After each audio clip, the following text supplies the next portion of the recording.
Malipayon na ba? Alegre ra ba tanan? Alegre sa Chabacan, alegre sa Iwapa. Lipay ra ba ang tanan? Mga isula na nila ko dugayo. Ito nga ba yan tumabibiya sa Matthew. Matthew chapter 7. Ngayon din sa Matthew chapter 7, sa verse, sa passage na masahod, alam mo din maligog apres sa mga Bible sa Matthew chapter 7. Maligog Brother Boy, basa sa Pusog. Maligog to Brother Boy. Sugod sa verse 24, tama sa verse 27.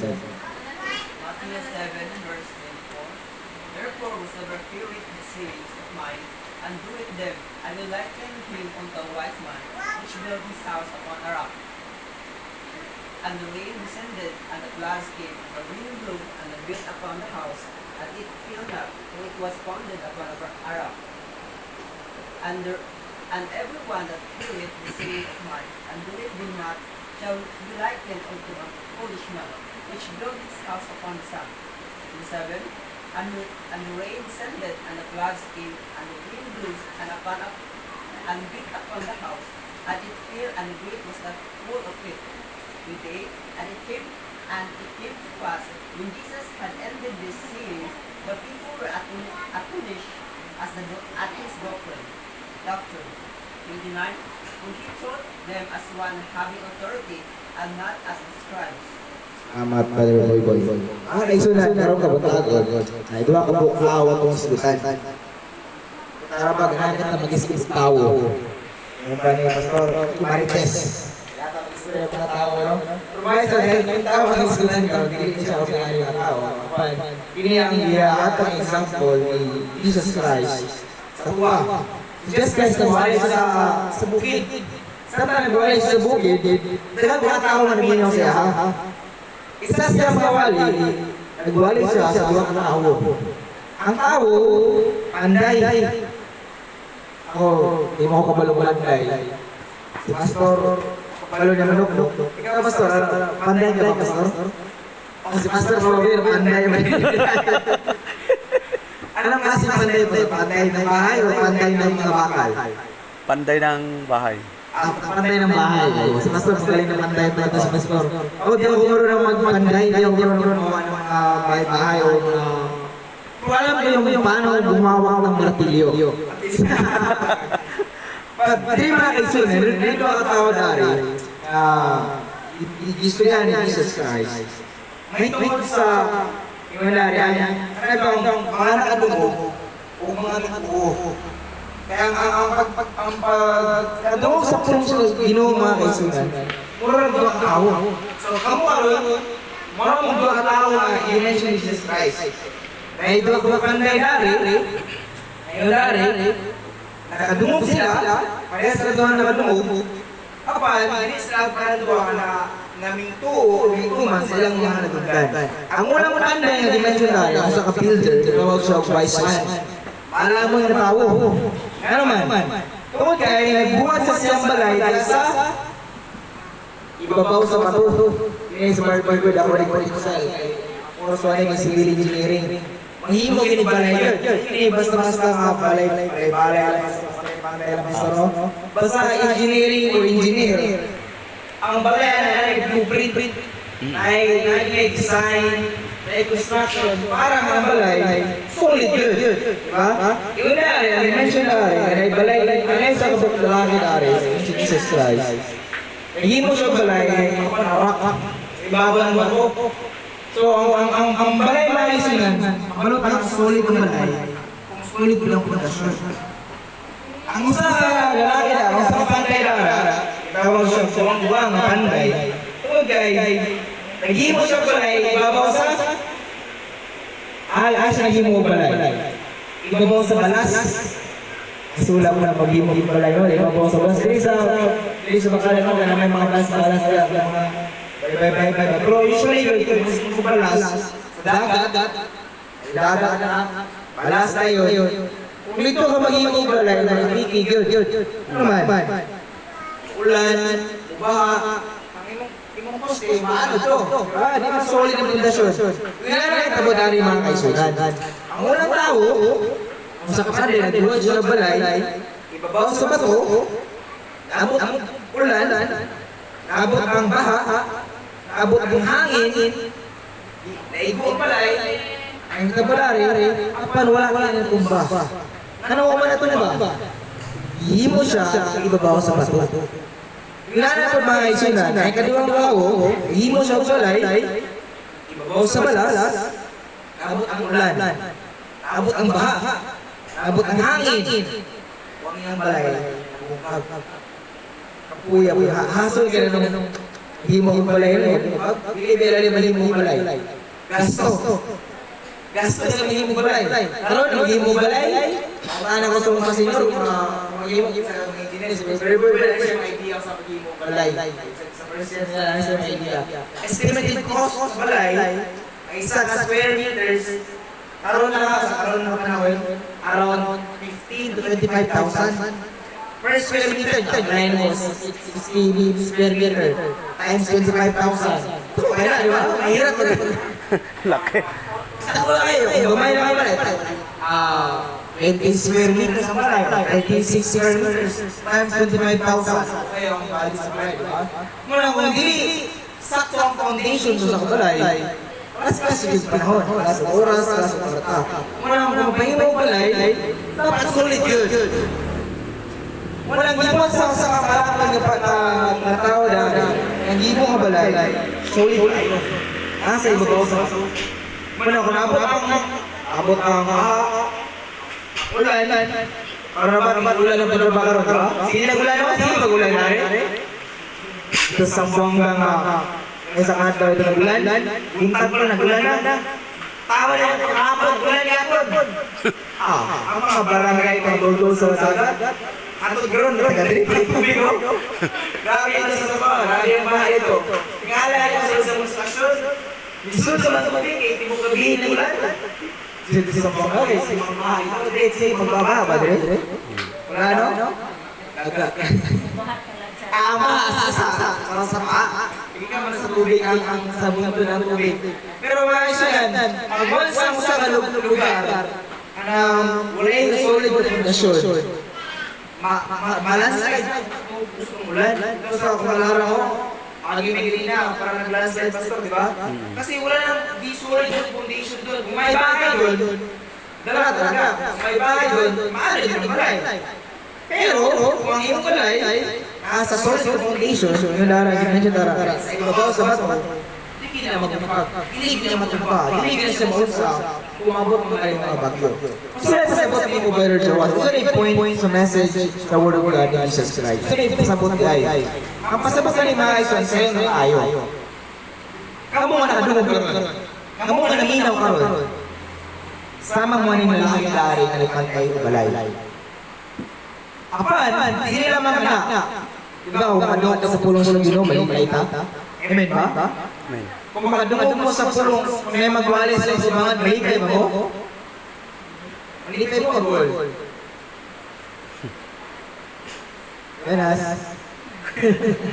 Kung makadungog mo sa pulong sa Ginoo, malipay ka.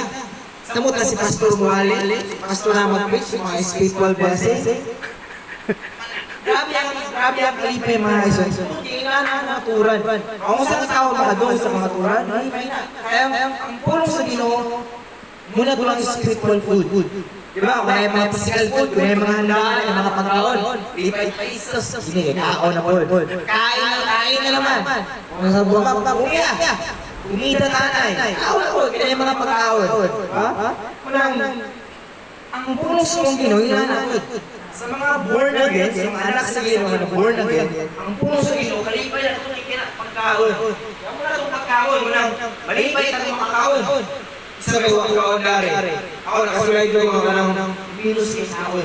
Ang training sa pagkabumbero, ang mukaon, nagmaya na yun. Gumaya na yung kaon. Umiron na kung gamay, wala ihamanay. Ang mukaon ay mga sumabot. 10, 9, 5, 4, 3, 2, 1. Tinapang konting sa iyo. Nakakawang pa yun. So, kung sabihin mabilis yung plato, ito, wala kami, ang bata. Kumumula lang kailan mo. Kaya man, stop moving na, basta moving out. Makakala, ka, makakala ba po? Abutan. Di ay makakaswes mo like out. Sunod ang tao, di makakaon. Muna, ang mga anak sa Ginoo, kita, makasakalan, kita, masaktong kaon ng espirituhan. Amen ba?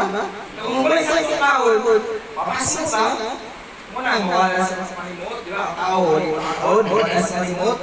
Alam ko sa mayaman naman ito siya, sa mag-right aon. Kami sa training, tungkol sa mga gutom, yung mga batchmate ko, mga classmates ko sa mga training. Nagutom na doon kayo, met. Kulay na yung kahon sa kamunggay, no? Kabusog sila. Kinain yung dahon ng kamunggay kasi akala niya, makakabusog eh. Ang bayabas pa doon sa sulod sa center, nahurot na. Kupos na yung mga bayabas. Dahon na kayo sinubukan nila. Kaya mo, kahit gutom kayo.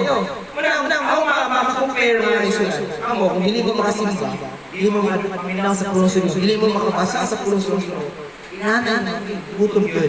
Pero every time na mag-preach, every time na mo yung time, yung opportunity,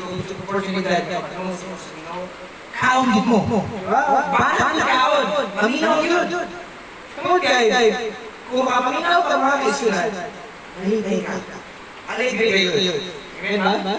Malibay kayo ba? Okay, paano ang kaon? Kapag Jesus Christ, ang tao din mabuti sa tinapay namin.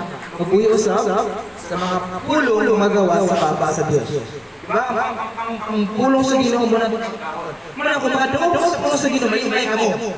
Ikato ba, dili lang ilang kadungog ka mo. Ang pinaka-main, pinakahagi ka rin ni Jesus Christ mga isla. Himuon ninyo. Amen ba? Himuon ninyo yung sinatunggan ninyo. Hindi naman lisod. Tungkol guys, sa'yo naman naminaw. Sa'yo naman makadungog sa pulong sa Ginoo. Sa'yo naman sabi, kamuti nga ni Master Oma, uning buhat sa suhanon, dili maglibak sa siningan, dili makichismis sa siningan, dili kilauto ng siningan. Pero kapag sa balay, Usay, hindi kaya niya, masukan makasihan na yapon. Ang challenge mo mga isulan, kanang sa balay. Ang inyong mga mabuhat, ang inyong sa Biblia. Muna, mga estudyante, mga estudyante, ngayon ng mga teacher, magtuon mo, mumupya, malipay na na, damo na tangawan, say, awan ta, kung mag-elisyon sa part, may bulat na. Diba? Ayun na maminaw, dali na maminaw, mamuta, walang tama, may buhay niya anak, palit sa basin, adumog na. Kung ang anak ngayon niya, ako iman, sa mga kabero kaya ng tahan, ako iman, walang lisod-lisod sa buhat mga kaisay. Apan, ang mga anak sa Ginoo, anak dumog, naminaw, dintuman, sa gingon sa Ginoo, ingon ni Jesus Christ, siya ito ang malaman ng awo. Amen ba? Amen. Gusto mo mahimong wise man? Gusto mo mahimong malaman ng tao? Gusto mo mahimong ginabuhi ang tulog panalangin? Gusto mo mahimong inyong ginabuhi i-bless sa Ginoo? I-bless sa Ginoo di lang nag-bless sa physical? Ang blessing ay sa di lang na physical blessing. No, salamat sa Ginoo everyday, bless na air, everyday bless na kakunta, everyday meet na, bless na physical man the blessing na tumadawat is more than that. Okay, napay dalang spiritual blessings ano na-receive everyday. Mom, bless na mga isulan, receive the word of God. Wag na yung ginabuhat. Muna, kung sa dito sa Biblia, tumana, buhat na mga isulan. Eh, kaya nga mga buhat, muna yung suga, muna yung light. Diba? Yung good works mga yung mamayan ng mga muna yung suga. Kaya pag Jesus Christ sa Matthew, let your light so shine before men. Amen. That they may see your good works. Kaya yung mamayan buhatan, kanang mo respect mo sa inyo, mo greet mo sa inyo sa call. Morning ma'am, morning sir. Mga mamayan buhatan sa training, di mo may kabalo mo, di mo may ganang greet. Morning sir, morning mo, morning sir. Di mo may ganang sa una. Or sa training, Ginatrain, may respect sa mga mas magulang pa sa mga. Ano nga mga character? Ayaw na yung character. Wala ko nga ba, may isang bata. Karang great yun, morning sir, morning ma'am. May buntag ate, may buntag uncle. Mga mayo na mga binatan. Kung ang mga uncle, mga maestra, manong alam mo yun. Hindi ba tao, mayo yun ba tao, mayo pamatasan. Di ba? Mayo ka lang mga tao, ano? Muna, ang inyong mga mayo binatan, para may manaw. Wala yung ayaw mo na kasinan. Kung ang isang tao, sa inyong siningan, ayaw masiningan, ayaw mo ng masiningan, ayaw masiningan. Muna, kung makita nila nga, ayaw yung binatan, nasang sawana, manamayo na siya, nasa siguro ang nasimpa. Mag-glorify ang God na mga dinakay sa mayang binatan ito. Ang hagit ni Jesus Christ, di lang kayo nakadumudum aron. Di lang kayo naminaw mo sa wali ko. Pag-uli-uli, di mo makasama. Di lang kayo karon-karon suhanon. Kuli abot sa balay, ipakita nyo ang suhanon.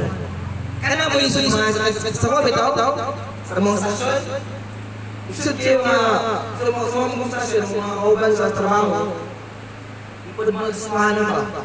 Mga andad yung mga tao. Say, isod kayo, ipakita nyo ang suhanon. Dito nung maningamot ko, I always pray nga, di na ako mabuhat ngayon ng mga binuhat. Ma-preserve sa ako ang character na makakita na kung gusto nga nyo.